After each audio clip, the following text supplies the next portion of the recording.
Bonjour à tous, je vais vous parler des hommes supérieurs, ces spécimens d'exception, ces véritables dieux vivants qui ont su décrocher la médaille d'or dans la catégorie de la supériorité masculine. Oui, ces champions de l'évolution nous rappellent sans cesse que tout est une question de gènes, et bien sûr, eux en tant qu'hommes sont nés pour régner. Alors qu'est-ce qu'ils nous chantent ces grands seigneurs de l'ego?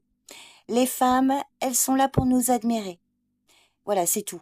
Parce qu'évidemment, l'homme est une œuvre d'art vivante, une sculpture divine en mouvement, et la femme, elle est là pour le contempler, le nourrir, et bien entendu, l'applaudir chaque fois qu'il réussit à ne pas confondre le micro-ondes avec la machine à laver.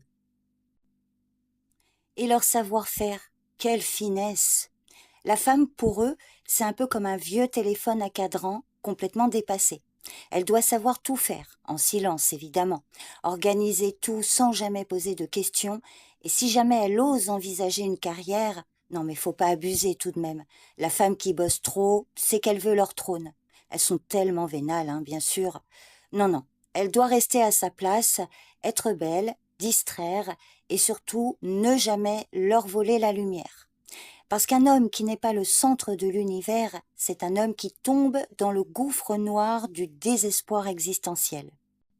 Si la femme brille un peu trop, c'est une alerte.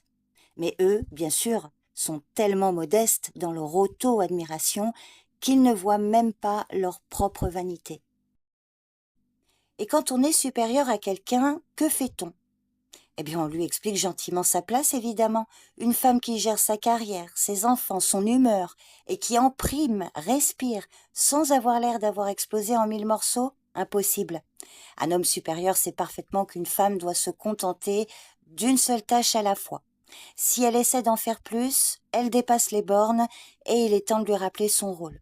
Tu veux être impliqué dans un projet? D'abord, tu devras apprendre à plier le linge. C'est le rêve de ces hommes supérieurs. Avoir des femmes parfaites, mais surtout dociles, qui savent comment nourrir leur ego. Ces femmes doivent être souriantes, discrètes et ne jamais les éclipser. Et si jamais une femme ose émettre un avis ou un ton un tant soit peu affirmé, il expliquera, grâce à sa remarquable intelligence, « Elle est en colère? Oh, mais c'est sûrement ses hormones, t'inquiète, rien de grave. » Il est bien connu que la femme par nature est une hystérique, incapable de maîtriser ses émotions. Et l'homme supérieur attend d'elle qu'elle soit douce, tendre et prête à lui passer son pantalon pendant qu'il s'extasie sur le dernier modèle de 4x4 qu'il rêve d'acheter. Si la femme n'est pas dans ce moule, c'est une radicale ou une féministe en quête de domination mondiale. La vraie féminité pour ces messieurs, c'est belle, muette et jamais menaçante pour leur ego fragile. Une femme avec une volonté propre, un vulgaire monstre qui veut détruire l'harmonie universelle. Persuadés d'être les rois du monde, ces hommes supérieurs ne sont en réalité pas du tout des rois. Non, non. Sans quelqu'un pour leur servir de mère nourricière, ils finissent par ressembler à de petits princes qui ne savent même pas comment allumer le four sans tout faire sauter. Ce sont juste des gars un peu frustrés, avec des rêves brisés et des égos qui ne demandent qu'à être caressés. Ils n'ont pas compris que le respect, ça se mérite, ça ne s'impose pas.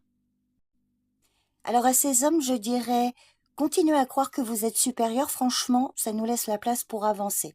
Ou mieux, au lieu de vous planquer derrière des pseudo-philosophes ou des analyses bancales de la société, pourquoi ne pas revenir à l'essentiel? Pourquoi ne pas commencer à sortir de votre vision biaisée et respecter les femmes pour ce qu'elles sont vraiment?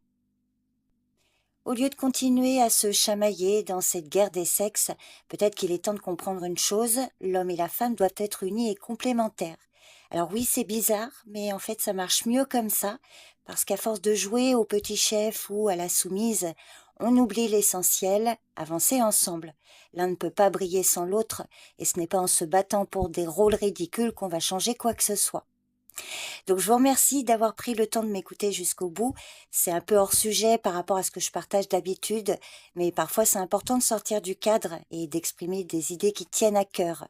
Parce qu'au final, au-delà des cartes, il y a l'humain et c'est là qu'on doit changer les choses.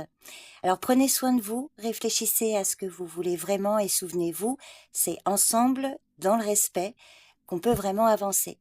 À bientôt. Bye bye.